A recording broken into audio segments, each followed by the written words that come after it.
ngaji Minhajul Abidin riyen halaman 11. Al-Fatihah. A'udzubillahi minasyaitonir rajim. Bismillahirrahmanirrahim.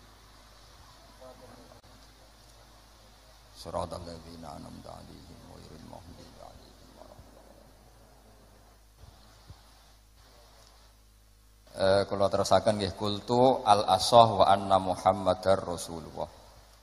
Terus di antara syaratnya tasyahud kita melafatkan asyhadu alla ilaha illallah wa asyhadu anna Muhammadar Rasulullah. Wa sabata lan tetep fi sahihi Muslimin ing dalam sahih Muslim. Itu mulai kultu al-ashah anna Muhammadar Rasulullah. Wa aqallu sholati utai sithik-sithike maca sholawat ala Nabi sallallahu alaihi wasallam wa alihi lan keluargane Nabi iku Allahumma sholli ala Muhammad wa alihi.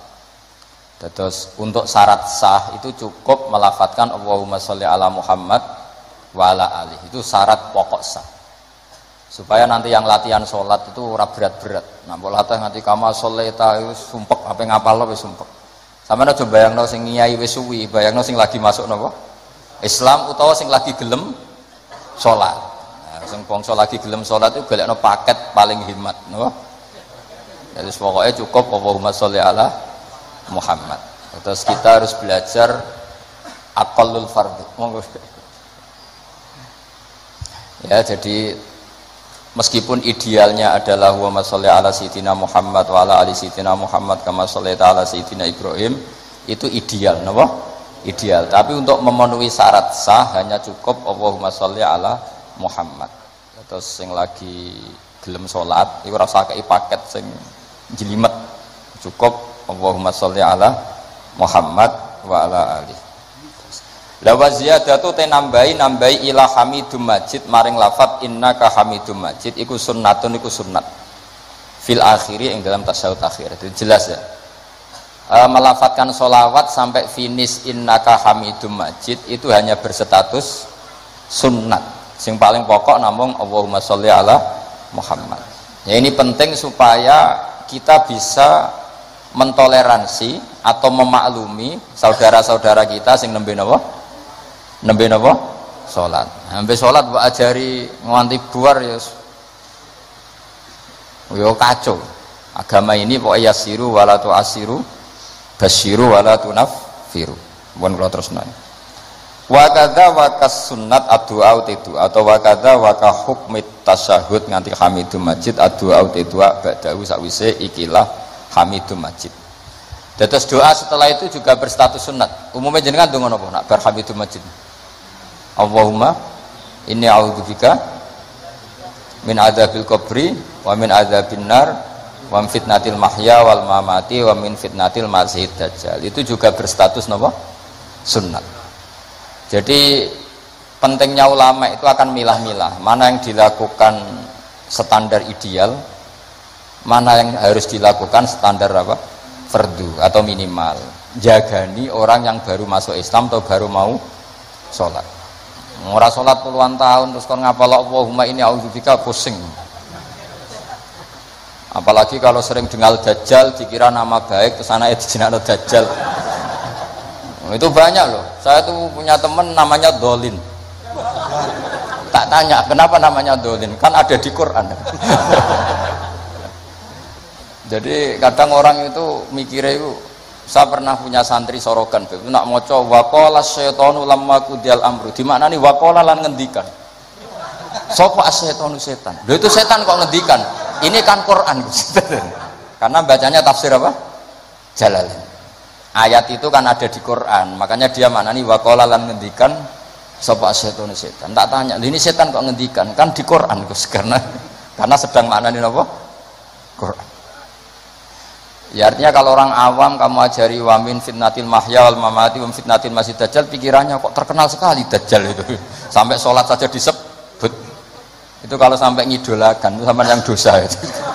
Jadi kalau orang awam wis cukup Allahumma sholli ala Muhammad sing baru sholat atau abangan baru apa? Sholat. Kasih paket hemat sing apa? Yang fardu-fardu saja. Ya, jadi jelas ya. Jadi gunanya fikih itu memastikan mana akal standar paling pokok, mana yang sunnah. Jadi sehingga kita bisa apa ya, memaklumi lah orang-orang yang baru sholat. Terus kalau terusaken wa maksuruhu tawi donga sing dinukil saking Rasulullah sallallahu alaihi wasallam iku afdalu tentu berstatus luwih apik. Jadi doa yang diajarkan Nabi tentu lebih baik timbang doa kreasine sampean. Karena kalau sampean mengkreasi doa itu pasti satu karena nafsu. Itu pasti. Ya Allah, jadikan saya orang kaya raya yang punya karyawan 10.000. Oh itu doa kriminal itu. Artinya kalau Allah nyembadani sampean harus memiskinkan 10.000 orang. Karena tanpa mereka dimiskinkan nggak jadi buruh sampean kan gitu. Jadi gayanya baik tapi agak kurang ajar. Karena bayangkan orang lain miskin jadi buruh. Apalagi kalau dongo gini, ya Allah jadikan saya orang kaya yang rumat 1.000 orang yatim. Itu kalau doa sampean mustajab harus mematikan 1.000 bapak. Supaya ada ya yatim. Makanya dongo jangan aneh, itu bahaya itu. Kemudian nak dongo ini, dongakno kula sugih Gusti ben saged nyafati Gus Mbak Habibidin. Kersane saged nulung, berarti ki mbayang aku kere. Kere terus disantuni kan kurang ajar betul. Ora usah donga kreasi itu bahaya karena coba kalau sampean donga ya Allah paringi kula sugih ben saged nyantuni Gus Mbak. Berarti kalau doa itu mandi, saya dimiskinkan dulu, butuh santunan. Ngawur sekali doa itu. Makanya yang pernah doa gitu dicabut ya mulai hari ini itu kelihatannya mahabbah tapi itu kriminal itu apa? Enggak boleh. Maka dalam kitab Hikam itu diterangkan gini, saya masih ingat betul di Hikam. Doa itu enggak boleh pakai kreasinya sendiri meskipun itu wali. Masyhur kan ada wali dia itu hamal. Hamal itu tukang mikul barang di pasar itu. Jadi dia dapat opah itu karena manol. Apa kalau di sini? Hamal itu tukang manol. Kuli angkut itu. Basa Jawa nih kok. Manol. Kok tahu? Konco. Itu dia tukang manol di pasar itu. Dapatnya uang kalau ngangkat barang dari toko ke mobil mungkin ya, kalau sekarang contohnya mobil. Karena dia itu wali, setelah dapat uang kalau sekarang mungkin hanya 5.000, makanya cukup untuk beli uduk, bisa makan sudah. Nggak usah nunggu 10.000 itu sudah kedonyan kalau wali. Wali punya uang 10.000 itu sudah kedonyan. Wali itu ya. 5.000 pulang bisa makan ya sudah. Makanya sekali, kalau wali 3 kali susah jadi wali. Hanya sekali. Kecuali jalur khusus. Habib itu jalur khusus, nggak bisa dikiaskan. Itu terus berdoa gini, ya Allah saya ini kekasih jenengan. Saya makan hanya butuh sekali untuk kuat sujud. Bu ya saya kasih rezeki yang nggak usah kerja. Masuk wali jadi manol. Singkat cerita ada satu peristiwa dia dituduh maling. Tuduh maling terus dipenjara. Penjara tiap pagi dapat rezeki, sore dapat rezeki. Terus tanya, ya Allah kenapa harus di LP? Kan kamu minta rezeki tambah kerja. Rezeki tambah kerja ya penjara itu. Terus semenjak itu dia kapok dongo yang kreatif. Karena tadi kan dia minta rezeki yang tanpa kerja. Apa itu coba? Penjara. Makanya tidak usah berdoa yang aneh-aneh. Ya, tidak usah berdoa yang apa? Termasuk berdoa gitu, ya Allah saya ingin kaya supaya bisa nyantuni Gus Mbak. Itu kriminal. Karena kalau Allah nyebadati doa kamu memiskinkan saya, layak disantuni, terus kamu santun. Nggak boleh doa seperti itu, nggak boleh. Atau ya boleh tapi aku yakin nggak mandi. Ya nggak apa-apa, paling nggak mandi aja. Karena Allah mesti mihak saya lah, itu sembrono tuh. Makanya wama suruhu afdol, doa yang dinukil dari Rasulullah SAW itu tentu lebih afdol karena diujarkan atau dilafatkan oleh orang sing afdolul khalqi. Makanya Sayyidah Aisyah tuh gak mau resiko kalau berdoa itu masyhur Sayyidah Aisyah. Inni as'aluka ma sa'alaka minhu apa bihib. Inni as'aluka ma sa'alaka minhu habibuka Muhammad. Terus wa asta'idzu bika mimma sta'adza minhu habibuka Muhammad.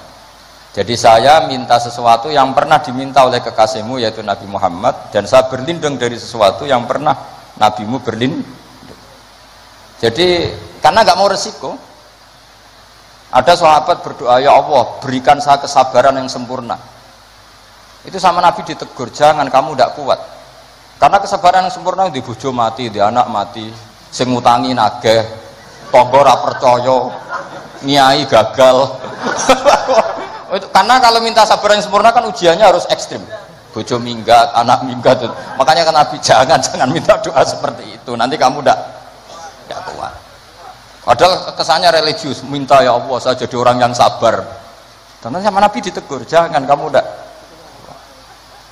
Ya jadi jangan berdoa yang kreasi, itu efeknya itu ndak baik. Ya, wa maksuruhu afdal.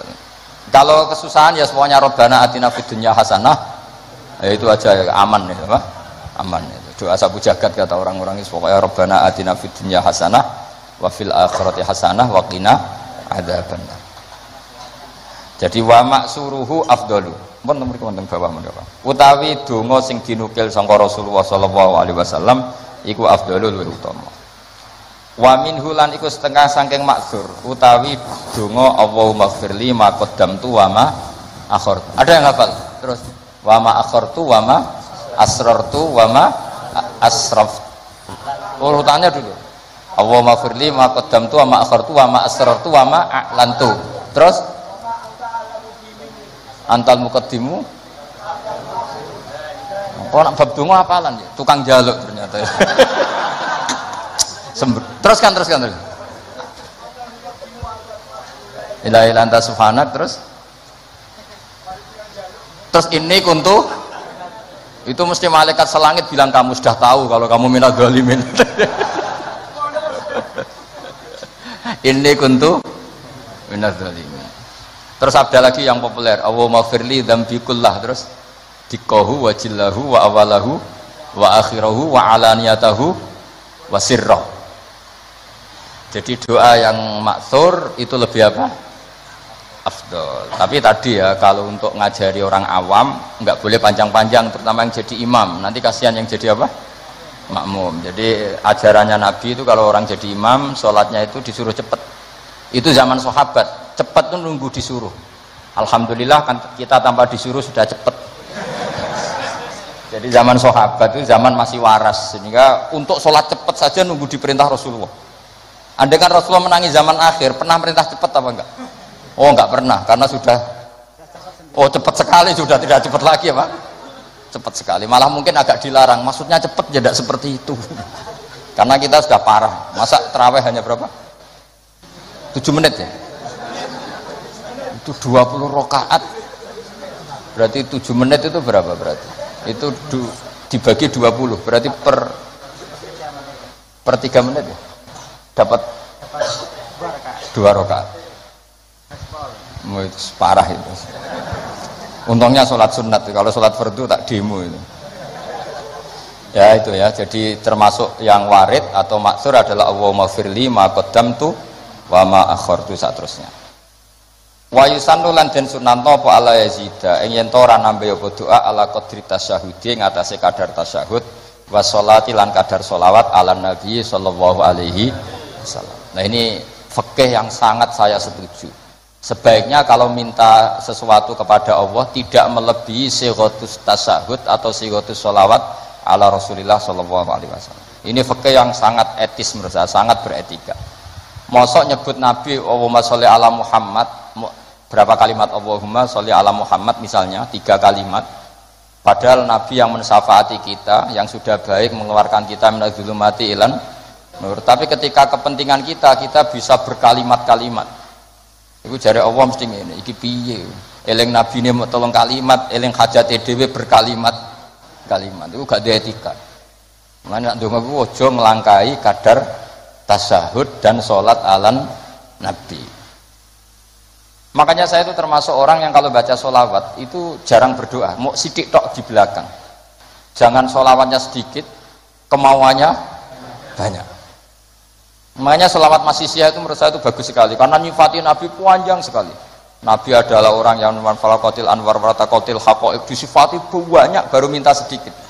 Kalau kamu kan enggak, Allahumma barakati sholat ala Nabi Muhammad salli ala Muhammad ikdi hajatina wa hajati abaina wa abnaina.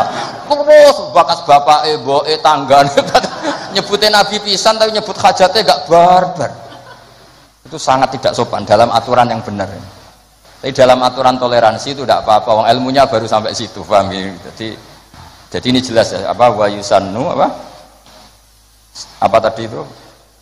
Wa yusannu alla yazida ala qadri tasyahud wa sholat ala nabi sallallahu alaihi wasallam ya.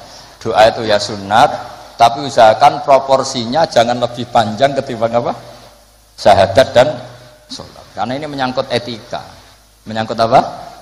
Etika. Masa nyifati Allah sekenanya, misalnya ingat Nabi juga sekenanya, kemudian ingat hajatnya sendiri panjang. Ini jelas ya, jadi itu etika ya. Makanya alhamdulillah guru-guru kita ngajari sholawat itu paket lengkap. Kan kita sholawat kita kan paketnya lengkap. Coba sekarang dihitung saja. Allahumma sholli ala sayyidina Muhammad wa ala ali sayyidina Muhammad kama shallaita ala sayyidina Ibrahim wa ala ali sayyidina Ibrahim. Wa barik ala sayyidina Muhammad wa ala ali sayyidina Muhammad kama barakta ala sayyidina Ibrahim wa ala ali sayyidina Ibrahim fil alamin innaka Hamidum Majid. Terus paket doanya sedikit. Ya tadi karena kebetulan sampai napalnya kan hanya Allahumma inni a'udzubika min adzabil qabri wa min adzabin nar fitnatil mahya wal mamat fitnatil masiihid dajjal. Jumlah itu dengan sholawat tadi banyak mana? Banyak sholawat itu masih bagus. Ya jadi apa ya? Menurut saya fikih ini bagus ya. Jadi apa? Disunatkan doa itu tidak melebihi jumlah apa? Tasyahud dan sholat. Kira-kira ya seperti itulah. Etikanya memang seperti itu. Ya jadi kecuali doa itu panjang tapi kamu tidak niat disembadani, mau bukti butuh ning pangeran. Makomnya Syed Abdul Haddad. Tapi potongannya sampean mesti ndal. Syed Abdul Haddad itu saya berdoa bukan karena saya butuh, untuk menunjukkan saya iftikor dan ibtihal sama Allah. Jadi yang minta itu bukti butuh saja, tapi nggak ingin disembadani. Tak pikir sampean tidak seperti itu. Jaluk tenan, arah disembadani. Jadi nak jaluk disukani Gusti, lah kok boten malah protes. Itu malah repot.